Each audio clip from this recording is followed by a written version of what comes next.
Alors, c'est le moment d'accueillir notre invitée Marie. Et justement, vous parliez SCPI, Lorraine, c'est parfait. Franchement, on a quand même la personne qui s'y prête le mieux. Paul Bourdois, ça va?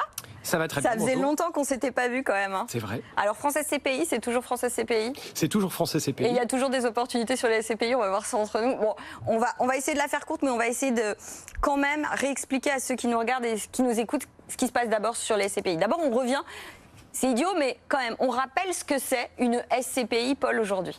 Non, c'est pas idiot. Une SCPI, pour Société Civile de Placement Immobilier, derrière ce terme barbare se cache pourtant un mécanisme très simple. C'est une société qui se constitue un portefeuille immobilier de biens professionnels. Donc ça peut être des entrepôts, des commerces, des bureaux, des biens liés à l'hôtellerie, à la santé, etc.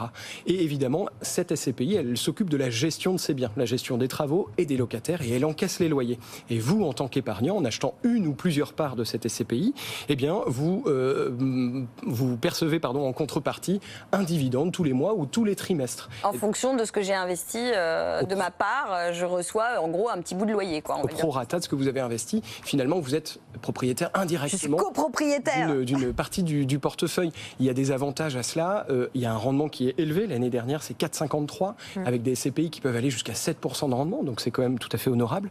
Vous avez un rendement qui est constant, qui est régulier, qui permet aux épargnants de se projeter. Il y a une délégation totale de la gestion, c'est-à-dire qu'on ne s'occupe pas de la gestion. Vous n'avez pas à vous occuper des locataires. Rien du tout, et le tout dans un cadre réglementé qui est régi par l'AMF, l'autorité des marchés financiers. Et des tickets d'entrée relativement faibles, hein, Paul. On est autour de quoi, 1000 €, c'est ça? À partir de 200 € pour même les 200 pour les € plus maintenant. Waouh, génial. Bon, ok, super. La SCPI, c'est magique. Sauf que tout cet été, on a dit waouh, tempête sur les SCPI. Qu'est-ce qui est en train de se passer, Paul? Alors, je crois qu'il faut faire attention aux mots qu'on utilise. Tempête, c'est vrai. Je ne l'ai pas dit à part aujourd'hui. Il y a des changements, c'est vrai, vous avez raison. Alors, pour vous remettre dans le contexte, depuis quelques mois, à partir de 2022, il y a effectivement des fluctuations sur le marché immobilier qui touchent le marché du Royaume-Uni, le marché des Pays-Bas, allemand et la France, évidemment. Et donc, il y a des actifs qui décotent. Et ces actifs perdent de la valeur. Qui perdent de la valeur, qui sont dévalorisés, mais de manière tout à fait normale, puisqu'on est dans l'immobilier et que l'immobilier, personne ne peut garantir les prix. Et ces biens qui dévalorisent, eh bien, ils sont détenus, pour certains d'entre eux, dans des portefeuilles de SCPI.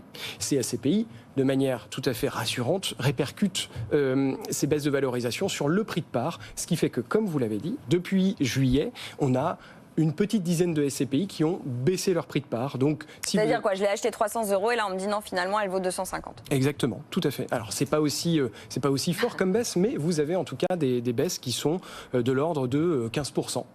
D'accord. Et du coup, moi, la question que je me pose, c'est est-ce que, clairement, cette baisse de prix de part, elle a une incidence sur moi, investisseur, si je suis déjà détenteur de parts de SCPI? Oui, elle a une incidence, mais de la même manière que si vous achetez, je vais faire une comparaison, si vous achetez un studio, que vous l'achetez 100 000 € et que votre locataire vous paye toujours un loyer, si le bien se dévalorise à 90 000 €, allez-vous vendre ce studio? Non, pas du tout. Effectivement, vous avez des fluctuations qui sont tout à fait normales dans l'immobilier, puisque je rappelle, le sous-jacent des SCPI, c'est de l'immobilier, et donc il faut accepter ces fluctuations vu qu'on investit sur le long terme. Et tant que j'ai pas vendu, j'ai pas perdu. Oui, absolument. Et ça, c'est un point extrêmement important. Vous ne devez investir, et nous, c'est ce qu'on rappelle, on rabâche à nos clients, quitte à avoir des budgets moins importants, mais on dit l'argent que vous investissez sur les SCPI, c'est l'argent dont vous ne devez pas avoir besoin en cas de problème. Et effectivement, aujourd'hui, on voit des personnes qui sont tout à fait sereines, qui disent non, moi j'ai investi sur le long terme pour mes SCPI. Moi, je suis désolée, Paul. Hein, là, vous faites forcément le business de la SCPI, hein, tout. Mais si on a bien dit qu'il y avait quelque part une forme de risque sur les SCPI, c'est que c'est quand même risqué, et notamment avec cet abaissement des prix de part pour certaines SCPI. Donc il y a des risques. Est-ce que vous pourriez quand même dire à nos auditeurs et téléspectateurs quels sont ces risques? Alors, il y a évidemment des risques et on s'en est jamais caché quand on a des personnes au téléphone, mais je pense que c'est pareil pour beaucoup d'autres conseillers. Avant de parler des avantages, on parle des risques. Premier risque que supporte l'épargnant, c'est un risque effectivement de variation de part. Mais si je fais un comparatif avec un studio, que vous achèteriez, l'immobilier locatif, peu importe, aucun agent immobilier ne vous garantit la valeur du bien que vous allez acheter. Exactement. Dans 10 ans, vous le vendrez peut-être plus cher, peut-être moins cher. Marie-Paul, je vous coupe parce qu'on parle de risque, on parle de frais. On a une question d'auditeur qui vient de tomber. C'est Nabil qui nous dit qu'il est intéressé par l'investissement dans les SCPI, évidemment, et il envisage de le faire par mensualité pour étaler son investissement, mais il est très préoccupé par ces frais associés à ces investissements. Est-ce que vous pouvez très rapidement lui expliquer comment détecter et analyser ces frais qui sont liés au SCPI en général? Alors, vous avez différents types de frais qui impactent, directement l'épargnant qui investit sur les SCPI, et deux, indirectement, évidemment. Directement, ce sont ce qu'on appelle les frais de souscription. Ce sont des frais que supportent... À l'entrée. À l'entrée. Alors, si on est attaché à la sémantique, c'est des frais qui portent mal leur nom, puisque ce sont des frais que vous supportez lorsque vous revendez vos parts. Donc, j'ai des frais de souscription de 10%, et bien si j'achète ma part 100, eh bien je la revendrai 90. Mais on a des clients qui ont acheté des parts de SCPI dans les années 80, qui n'ont jamais revendu leurs parts et qui n'ont jamais donc supporté ces frais. Et aujourd'hui, ça leur rapporte plus qu'un petit appartement. Vous avez aussi des frais indirects. Des frais indirects, ce sont les frais de gestion. La SCPI, elle encaisse des loyers, elle se sert évidemment un revenu, puisqu'elle s'occupe de la gestion, des travaux, des locataires, du recouvrement, bref, de tout ce qui est administratif. Et donc ça impacte indirectement l'épargnant, qui lui perçoit un revenu, un dividende, de toute façon. Mais quand on parle de revenus, quand je parlais tout à l'heure de SCPI qui servent 7% de rendement, ou plus de 7% de rendement, eh bien, ce sont des rendements nets de frais de gestion. Donc, voilà pour répondre à Nabil. On peut aller plus loin s'il le veut, mais en tout cas, dans les Non, mais justement, Paul, c'est hyper intéressant. Vous parliez de rendement et ça répondra aussi à la question de notre auditeur. On parlait de cette pseudo-tempête sur les SCPI. Le fait est quand même que pour ceux qui sont là, on l'a bien dit et je pense qu'ils l'ont bien compris, pour ceux qui sont déjà sur le marché, a priori, vaut mieux pas se précipiter de vendre aujourd'hui. Ce ne serait pas la bonne stratégie. J'ai envie de dire, est-ce que finalement, il n'y a pas une opportunité pour nos auditeurs et téléspectateurs, au contraire, d'entrer sur le marché? Je fais mes petits calculs. Le prix de part baisse. Est-ce que mes rendements vont pas augmenter? Alors exactement, j'en fais pas trop parce que sinon vous allez dire que je promeus un peu trop la SCPI, mais effectivement il y a des points d'entrée qui sont extrêmement intéressants. Je prends par exemple des SCPI qui fournissent 5% de rendement. Bah oui, si le prix de souscription baisse de 10%, bah vous vous retrouvez effectivement naturellement et mécaniquement, si vous achetez à ce moment-là, maintenant, vous vous retrouvez avec des rendements à euros constants qui sont meilleurs puisque vous avez investi moins.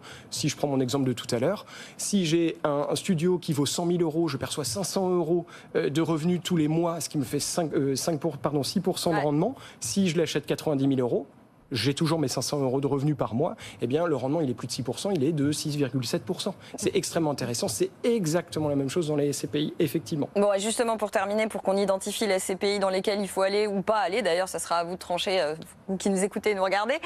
Vous avez fait une étude quand même pour regarder un petit peu l'évolution des SCPI cette année. On en est où précisément? Est-ce qu'on sait lesquels justement SCPI ont vu leur prix de part baisser? Est-ce qu'il y a des opportunités sur certaines d'entre elles? Qu'est-ce que vous dit cette étude? Alors déjà premièrement, le paysage des SCPI, c'est pas loin de 200 SCPI et vous en avez une petite dizaine qui a dévalorisé son prix de part. Souvent, c'est la même typologie, ce sont des SCPI bancaires liés à des institutions bancaires, donc BNP, Amundi, HSBC, je n'ai pas peur de le dire. Et vous avez effectivement à côté de cela des SCPI qui ont revalorisé. Je pense que c'est important de le dire, revalorisé à la hausse. Vous en avez même plus qui ont revalorisé. Et je comprends que ce soit plus intéressant de parler de ce qui va mal que de ce qui va bien. Moi, je le souligne quand même. Ensuite, le paysage des SCPI, c'est un paysage qui est vraiment hétérogène, qui est disparate. Il y a différentes typologies et vous avez raison Marie, il y a des opportunités à prendre, celles dont on vient de parler, des points d'entrée plus bas, et puis des SCPI aussi qui sont proches de la revalorisation à la hausse et dont on ne parle pas. Je pense par exemple, si vous voulez que je vous donne des rapidement, exemples. 2-3 exemples parce qu'on a fini, on est pressé par le temps, mais juste 2-3 exemples. Ok, Epsilon 360, une SCPI extrêmement intéressante qui investit dans les small caps sur la façade atlantique, donc on sait qu'il y a une forte désirabilité des épargnants. Et puis une autre SCPI qui s'appelle Atream Hotel. Alors on sait que les hôtels c'était compliqué en 2020-2021, 2022 ça revient et 2023 nous on pense que c'est extrêmement intéressant d'y investir. 2 exemples donc Epsilon 360, Atream Hotel. Top. Merci beaucoup à tous les deux. Merci.